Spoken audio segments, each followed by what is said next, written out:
at the forefront of politics. Our enemy is Trump. He is the enemy. We got to unite. If we're not a united party, we lose to Trump.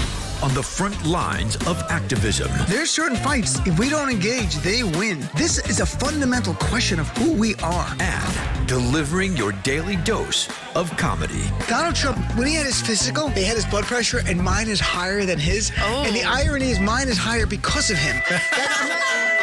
From the blue wave. We flipped enough seats to take control of the House. We control the House. To 2020 and beyond. This is the Dean Obeidallah Show on Sirius XM Progress, Channel 127. And welcome to the show, brothers and sisters. Tuesday, November 26th. I'm Dean Obeidallah, as always, your needy MBFF. On Twitter all the time, at Dean Obeidallah. I'm waiting for you there. So, it's beginning to look a lot like Thanksgiving. We are just 2 days from the big day of, if you eat turkey, there's your day. That's it. But just want to remind everyone, while we're off Thursday, we are back. I'll be here live Friday. So if you're out shopping Friday, you're running around in the car, or you're just taking the day off, tune in here live. I'll be here, and Michael's show will be live before me. I think the whole channel's live, in fact. And who knows what crimes Trump will commit the day after Thanksgiving. So tune in here. We'll be live the whole time. We'll take your calls, and it's a great way to spend time in the car, Black Friday, if you're out there doing stuff. Before we get into all the news, which we have to, first, Colbert. Last night on Devin Nunez, and I love the fact that Stephen Colbert, to an audience of comedy viewers, is telling them about the minutia of a side scandal, which is Devin Nunez reportedly, and he denies it, but reportedly himself trying to get dirt on Joe Biden to help Donald Trump by speaking to the former Ukrainian prosecutor who's been disgraced. Here's clip number one. On Friday? It was just Friday. On Friday, we learned that Parnas has some dirt on ranking member of the House Intelligence Committee and man seen here with his only friend, Chair, Devin Nunez. According to his lawyer, Parnas is ready to testify to Congress that in late 2018, Nunez flew to Vienna to meet with disgraced former Ukrainian prosecutor Viktor Shokin to get dirt on Biden. So, according to Parnas, the top Republican investigating whether Trump tried to get dirt on Biden tried to get dirt on Biden. It reminds me of the children's classic, Nancy Drew and the Case of the Man Murdered by Nancy Drew. Now, I just love, first, it's funny, and second, it's informing America, a lot of people who might not be paying attention to the news like we are, about Devin Nunez. Well, that guy sounds kind of corrupt, and he is. Boingo, you got that. So, by the way, today, this is important news. Next Wednesday, December 4th, the House Judiciary Committee will hold their first impeachment hearing. And to remind everyone, because you might be going, what happened to the Intel Committee? Well, the way the resolution went for the impeachment procedure here, House Intel did fact-finding. And right now, reportedly, they're in the midst of writing a report, and like a Mueller report, and they're going to deliver their report to the House Judiciary Committee. The House Judiciary Committee, chaired by Gerald Nadler, will not be seeing Adam Schiff anymore. Gerald Nadler, that's the committee that drafts the articles of impeachment. So their first event next week, Wednesday, it's not going to be like what we saw in Intel. It's not going to be as fact-based. It's at least not in the beginning. It's going to be literally, I'm not exaggerating, a legal discussion on what are high crimes and misdemeanors in the terms of our Constitution and what the framers of the Constitution thought it meant and what they believe it meant and how does it apply to Trump. And they're going to have historians on and legal experts. And if it sounds like maybe a little dry, it could be sort of like a cross between, I hope they bring it like a History Channel meets Law School meets the worst episode of Shark Tank, perhaps. Combine them all together. But I'm hoping it's interesting for people. If you like to learn, I think watching it, you will learn a lot. Do I think it's going to be high ratings like the other hearings? No, it's not going to be. Later, House Judiciary will actually have a debate over articles of impeachment. And in the last 2 weeks, by design, we had many members of the House Judiciary Committee on. Ted Lieu was on, Jamie Raskin, Sheila Jackson Lee, Hank Johnson. And I asked them all the same questions about, will you have live testimony of witnesses testifying that we haven't heard from yet in the Intel Committee? And they also were not sure. Maybe we will. So we'll see. There might be a few witnesses that have not testified before. It will not be a recalling of the same witnesses from House Intel. That's not going to happen. There's going to be the report from Adam Schiff given to them, And then they're going to look at it. Then they're going to draft articles of impeachment at some point and debate that. And if a simple majority vote in that committee of any article of impeachment drafted gets approved, it goes to the full House of Representatives. And there they'll take a vote on every article of impeachment reported out of the House Judiciary Committee. In any single article that gets a simple majority of votes, that will be an indictment of Donald Trump on that article, and he will have a trial in the Senate after that. So it looks like they're on their schedule, which is keeping this to end by the end of December and then trying to have a trial in January at some point. We'll see how it plays out. Well, later in the show, Danny Savalas on, we will talk about high crimes and misdemeanors. And I promise you in a more entertaining way than you'll see next Wednesday, maybe not as detailed, but I can assure you we've done some research, both of us, on this issue, and we'll talk about that more in the third hour. But first I want to go through, yesterday we talked a lot about the Republicans going beyond partisanship and actually spinning these tales of beyond conspiracy, literally fabrications to defend Donald Trump, and how it's something I've never seen. Because even the defense of Bill Clinton didn't have that. They weren't going, no, he didn't cheat with Monica Lewinsky because she doesn't exist. She's a Ukrainian operative. We don't know. She's never there. That never happened. They went on the facts straight on and tried to debate whether it's impeachable or not. So last night, though, on Fox News, something happened. In fact, in the last 24 hours, something's happened on Fox News that I think is important to talk about because, it shows on some level the media allies of Donald Trump who will say anything. And I have to say this in a way that's not intended to be ominous or threatening. But when we defeat Donald Trump, we must remember who the Trumpers were. We have to remember those who defended Donald Trump. There's nothing we can do about it. Just they should be forever labeled as Trumpers. So if it's 5 years from now, they're talking about something like, but that guy or that woman was a Trump supporter. And you go like, yeah, we don't have to listen to anything they say because they're full of crap. So last night, Tucker Carlson, who I call Tucker Klansman, on his show, did something very interesting. He was on with Richard Goodstein, who's a Democrat. He has him on periodically. And Tucker Carlson shared to us his view of the whole Ukrainian situation and why should he care about the Ukraine, but went further and said, I'm rooting for Russia. Literally, you'll hear him say that. I'm rooting for Russia. And to me, this is part of the Trump allies' job because Donald Trump is pro-Russian. Donald Trump owes Russia, so he has to be pro-Russian. But I think Donald Trump has long been pro-Russian for whatever reason. Business opportunity, being blackmailed, we don't know the answer. We know he is pro-Russian. As Speaker Pelosi said, with Donald Trump, all roads lead to Putin. Well, Tucker Carlson's taken to a new level. He said point blank on his show, he is pro-Russian. Now, years ago, if someone on TV said they are pro-Russian, maybe the backlash would have been unfair. They've been called a communist sympathizer or whatever else, even maybe lose their job, let's say, in the media. I'm not advocating that's the right thing to do. I'm just making the point. There was a time that would be the reaction. But now on the Trump News Network, Tucker Carlson says to the audience, I'm pro-Russian. And the goal is to get the audience to be pro-Russian as well. So when Donald Trump is withholding aid from Ukraine, it's because we're on Team Russia. We don't care about the Ukrainians. We care about the bully. So here's this clip number 2, please. Because people are dying on the front lines. You think it's a joke? Why do I care? Why do I care what's going on in the conflict between Ukraine and Russia? And I'm serious. Why do I care? I'll tell you why. And why shouldn't I root for Russia, which I am? Why should I root for Ukraine against Russia? I'm sincerely confused. Why shouldn't I root for Russia against Ukraine or Latvia against Moldova? Why should I care at all?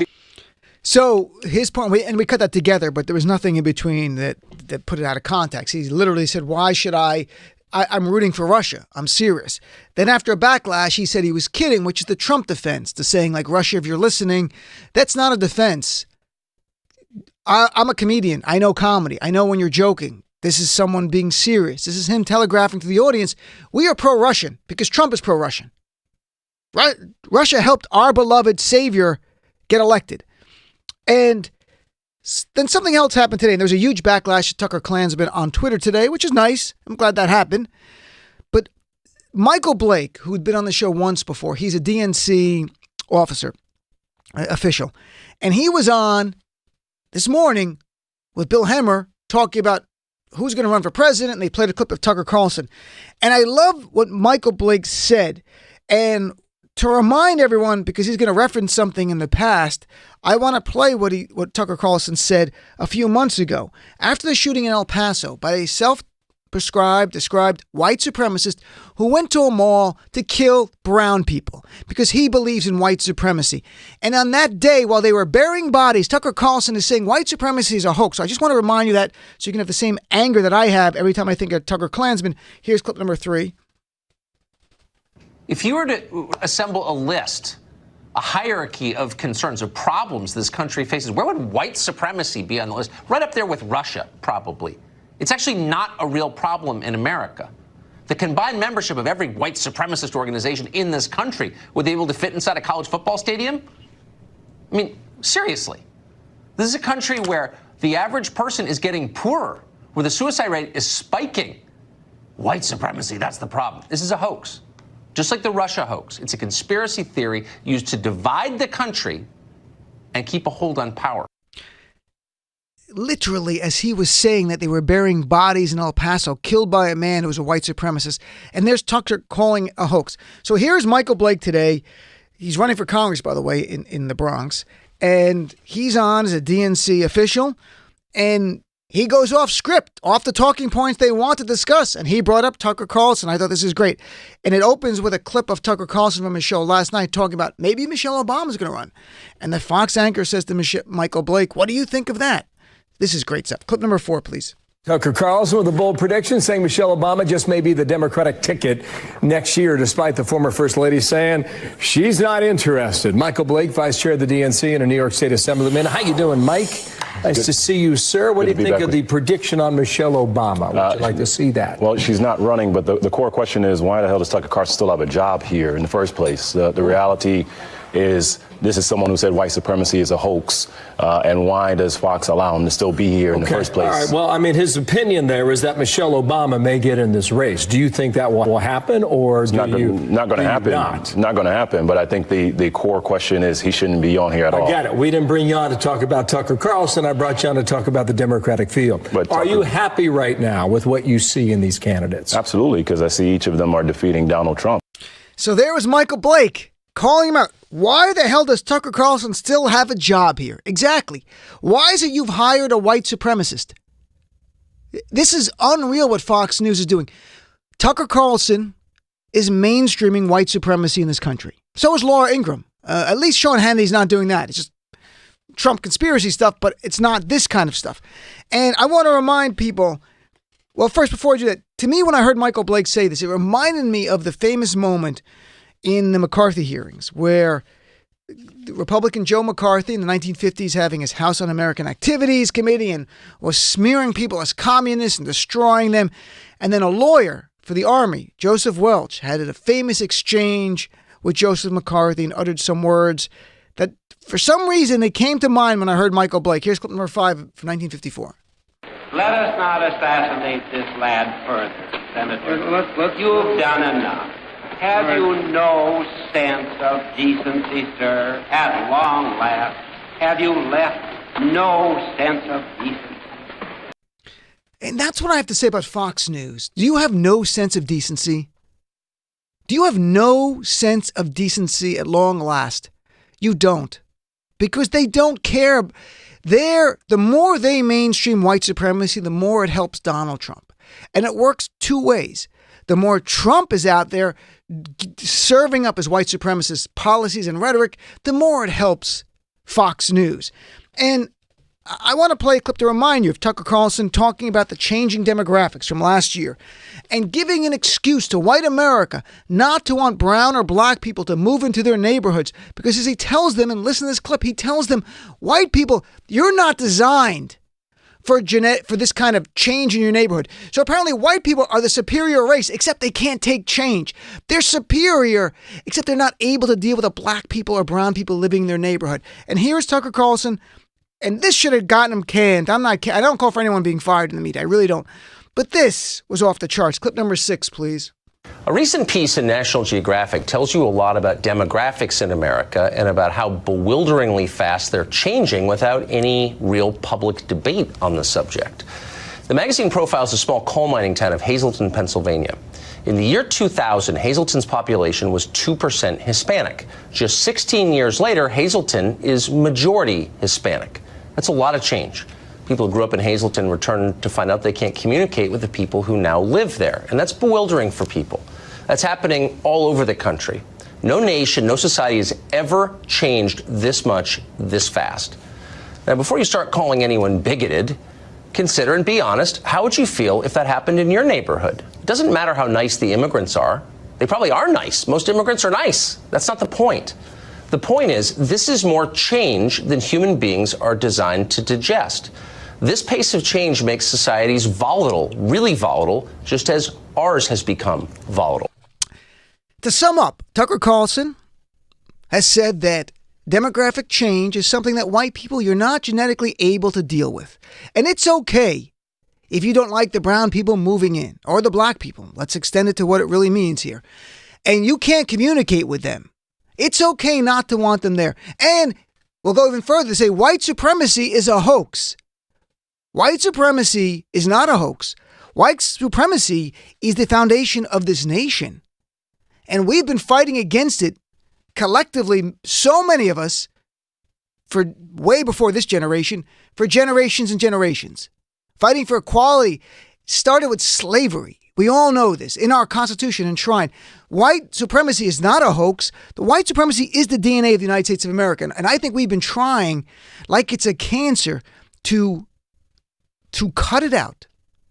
But you have people like Tucker Carlson on national TV being able to defend it without any penalty whatsoever, without any pushback whatsoever.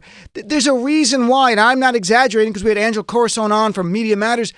White supremacists like David Duke and Richard Spencer and others love Tucker Carlson. Him specifically. They love him. It's not an accident. Same way they love Trump. It's not an accident, folks. There's no accidents in this world of this stuff. This is by design.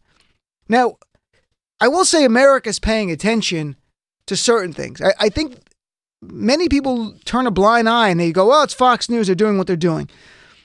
Something else happened today unrelated to this, but it shows me that even young people in this country are paying attention to what Donald Trump and Trumpism stands for. Today, middle school and high school students were attending in Baltimore a youth summit on opioid awareness. And there, Melania Trump was introduced to speak. I didn't know how she would be received. If she was received normally, you might get a sense, but no big deal. But she didn't. She got booed by teenagers and middle school students. And I'll play the clip right now. There's some cheering, but a lot of jeering, a lot more jeering that went on there at this event. And I was so happy to see that because it shows younger people are paying attention. And in Baltimore, of all places where her husband, Donald Trump, made Elijah Cummings' last months of his life more difficult and challenging by his attacks. And that's not my words. That is Mrs. Cummings' words, his widow after he died, who said that. So I was so glad they booed Melania Trump. Every Trump should be booed. Donald Trump Jr., Ivanka, not Barron, not the kid, but everybody else. The child is different. That's the only one. Here is clip number 7. This is today. Happened just a few hours ago in Baltimore. Clip 7. It is my pleasure to introduce to you the First Lady of the United States of America.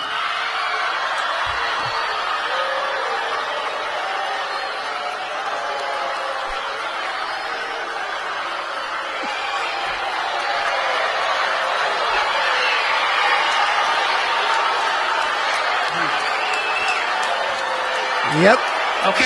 Okay. Yep. She got the Baltimore cheer there. We got the Bronx cheer, the Baltimore cheer there. They should be booed. Look, like tonight's a Trump rally in Florida. I really wish the media, and they're not going to do this. I will call it what it is, a white supremacist rally headed by a white supremacist. That's what it is. Will there be a smattering of people of color? Of course. That doesn't change what this is really about. The draw of Donald Trump is for many, many, many people. Just ask the ones who are not economically getting any benefits from Donald Trump why they still love him. Ask those white people. Why do they still love Donald Trump? Economically not helping them. Hasn't changed the laws in their favor. Now, if you're a rich white person, a billionaire, I get it. You might not be a white supremacist, but you're not troubled by it because you're making extra cuts in your taxes. But if you're not even seeing that benefit, you've got nothing but the white supremacy. It's the white supremacy, stupid. Now, I will say just briefly here, to shift gears, because I think it's important to touch on the impeachment, the polls that came out, and it is all connected. The idea of, is America paying attention? 2 polls came out today. One was CNN, one was Politico, about impeachment and removal of Donald Trump. They both show slight increases. Not a lot. I wish it was higher, but a little bit. No dropping off, and that's what I think Trump had hoped for. But in a CNN poll, 50% of Americans think Trump should be impeached and removed. 43% say no. In the Politico poll, it showed actually an uptick of about 2% of people who now think Trump should be impeached and removed versus the week before. And opposition also went down. And this was actually very interesting. Opposition among independents to the impeachment process dropped by 8 points. That is actually statistically significant. An 8-point drop in opposition by independents to the hearings doesn't mean they're for removing Trump. Doesn't mean they're not going to ultimately say he should not be removed. But it says right now, opposition to the impeachment inquiry dropped by 8% among independent voters. And that means those people probably have an open mind. Those are probably people we can reach. That's what's going on here. Of the CNN poll, when they asked, do you think Trump's actions in regard to the Ukraine had to do with fighting corruption? And they asked, does Trump care about fighting corruption? Only 36% of Americans said yes. So that's really the Trump base. You see, when you peel away a lot of layers, you can find the question that shows you the true Trump base. If you actually believe Trump is about fighting corruption, you're a Trumper and you're in that 36%. He still has support slightly over that, around 4% higher. That's just out of that margin of error. His approval ratings are still sliding everywhere. This impeachment inquiry is not helping Donald Trump.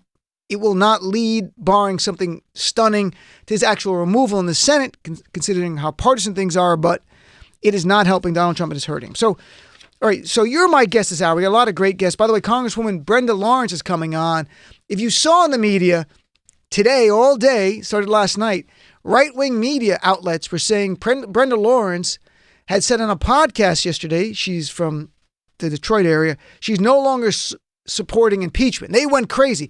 And the odd thing is, and this is just bizarre, I didn't expect this, they were using a clip from my show in October when she was on, when she came out, she said very clearly, I'm for impeaching Donald Trump, and he is got to be held accountable. In those articles, they would have her clip to me and then the new podcast clip showing the flip-flop. Well, she's coming on here to make it clear she's not flip-flopped at all. What she said on the podcast was not interpreted correctly. She's 100% for impeachment of Donald Trump. Not one Democrat has peeled off in the House from impeaching Donald Trump. I can assure you of that.